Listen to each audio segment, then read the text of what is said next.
വിശുദ്ധ ഡോൺ ബോസ്കോയുടെ അടുത്തേക്ക് ഒറേറ്ററയിലെ കുറെ കുട്ടികൾ ജോസഫ് എന്നു പേരുള്ള ഒരു കുട്ടിയെ പിടിച്ചുകൊണ്ടുവന്നു. എന്നിട്ട് പറഞ്ഞു, ഞങ്ങൾ ഇവനെ മോഷണത്തിനിടയ്ക്ക് പിടിച്ചതാണ്.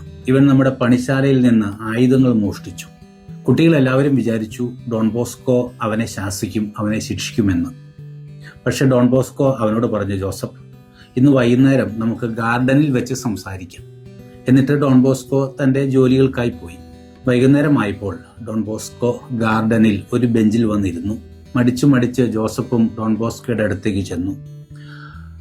ഡോൺ ബോസ്കോ സ്നേഹപൂർവ്വം ജോസഫിനെ വിളിച്ചിട്ട് പറഞ്ഞു, വരൂ, ഇവിടെ വന്നിരിക്കൂ.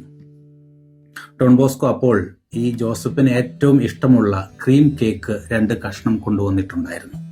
അത് ജോസഫിന്റെ മുന്നിലേക്ക് നീക്കിവെച്ചു. ജോസഫ് അത് കഴിച്ചു.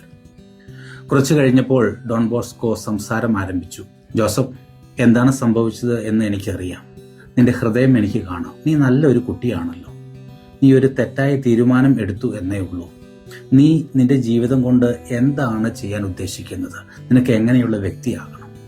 ശിക്ഷ കിട്ടും എന്ന് പേടിച്ചിരുന്ന ജോസഫ് ഇത് കേട്ടപ്പോൾ അവൻ പൊട്ടിക്കരഞ്ഞുകൊണ്ട് ഡോൺ ബോസ്കോയുടെ കയ്യിൽ പിടിച്ചിട്ട് പറഞ്ഞു, എനിക്ക് നിന്നെ പോലെ ആയാൽ മതി. പിന്നീട് നാം കാണുക, ഈ ജോസഫ് ബുച്ചോത്തി ഡോൺ ബോസ്കോയുടെ ഏറ്റവും വിശ്വസ്തനായ ഒരു സുഹൃത്തായി മാറി. മാത്രമല്ല, ഒറേറ്ററികൾ ഇറ്റലിയിൽ പല സ്ഥലങ്ങളിൽ സ്ഥാപിക്കുന്നതിന് ഈ ജോസഫാണ് മുൻകൈയെടുത്തത്. അധികാര സ്ഥാനങ്ങളിൽ ഇരിക്കുന്ന മിക്കവർക്കും മറ്റുള്ളവരെ തെറ്റിത്തിരുത്തേണ്ടതായിട്ടുണ്ട്. കുടുംബനാഥനോ കുടുംബനാഥയോ വൈദികനോ സന്യാസ സഭ ശ്രേഷ്ഠനോ അധികാരികളോ സുപ്പീരിയറോ ആരൊക്കെ ആയാലും മറ്റുള്ളവരെ തിരുത്തേണ്ടതായിട്ടുണ്ട്. തിരുത്തുമ്പോൾ സ്നേഹപൂർവ്വം കരുണയോടുകൂടെ വേണം മറ്റുള്ളവരെ തിരുത്താൻ. ഇല്ലെങ്കിൽ അത് വിപ്ലവത്തിന് വഴിതെളിക്കുകയുള്ളൂ.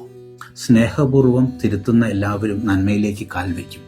അതുകൊണ്ട് ഈ നോമ്പുകാലത്ത് ആരെങ്കിലുമൊക്കെ തിരുത്തണമെങ്കിൽ സ്നേഹപൂർവ്വം കരുണയോടുകൂടെ ക്രിസ്തുവിൻ്റെ അതേ കണ്ണോടുകൂടെ അവരെ കാണാനായി പരിശ്രമിക്കാം.